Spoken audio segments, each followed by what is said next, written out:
యొక్క ఇబ్బందులు, వాళ్ళు పడుతున్న సమస్యలు రాజకీయ పరంగా గాని దేని పరంగా గాని ప్రెస్ క్లబ్ అనేది జనాలకు చాలా ఉపయోగకరంగా ఉండాలా. ఇప్పుడు వస్తున్న మీడియా పరంగా ఎంత కల్పితాలు జరుగుతున్నాయి, ఎంత ఏం జరుగుతున్నది కాదు.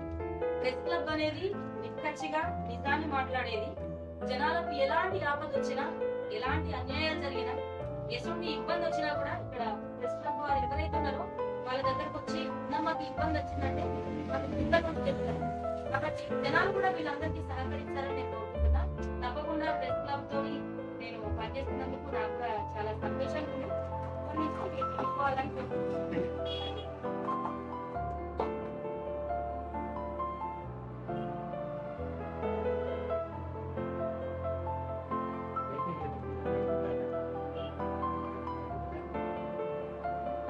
ఫీల్డ్ గురించి ఎలా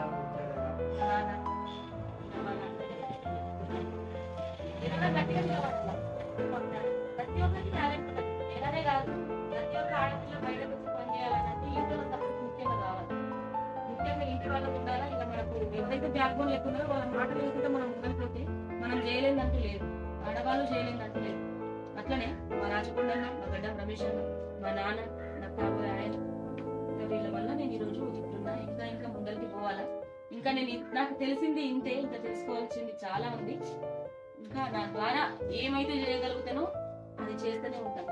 నేను అనుకున్న ఆశయాన్ని సాధించేందుకు ఇంకేం సాధించాలి. క్లబ్ వాళ్ళు కూడా మనస్ఫూర్తిగా కోరుకుంటున్నాను.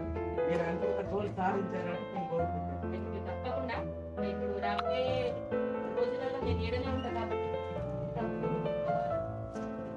అలాంటి ఎంతో మంది అమ్మాయిల్ని గట్టిగా తయారు చేయాలి.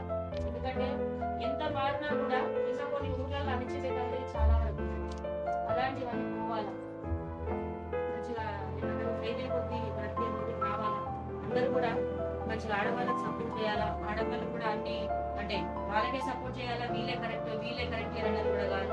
ఎలాంటి తప్పు లేకుండా అందరూ కలిసిమెలిసి పనిచేయాలి. మన ప్రెస్ క్లబ్ ఉంది కాబట్టి జనాల కోసం పనిచేస్తుంది కాబట్టి తప్పకుండా ప్రెస్ క్లబ్ వాళ్ళందరికీ జనాలకి సహకరించాలని కోరుకుంటున్నాం. ప్రెస్ క్లబ్ అనేది జనాలందరి కోసం ఎలాంటి బాధలు అన్యాయాలు జరుగుతున్నా కూడా వీళ్ళందరూ వచ్చి మాట్లాడడానికి మనకు నేను కూడా ఇప్పుడు మీ దగ్గరకు వస్తున్నా, మీరు మాట్లాడుతున్నారంట. వీళ్ళని పిలిపించి ఇక్కడ మాట్లాడించడం కూడా నాకు సంతోషంగా ఉంది. రాబోయే రోజుల్లో నేను ఇక్కడ చెర్లకు కూడా నేను కాబట్టి మీకు ఎలాంటి అవకతవకలు జరిగినా, ఎలాంటి ఇబ్బందులు ఉన్నా నాకు ఒక మెసేజ్ ద్వారా పంపించిన, నాకు ఫోన్ చేసి ఉందని చెప్పినా నేను చూసుకునే బాధ్యత నాకు ఉంది ఇప్పుడు. ఎందుకంటే నా అవ్వగారిలు ఎట్లనో నాకు అత్తగారిలు కూడా నా తల్లి లాంటిదే కాబట్టి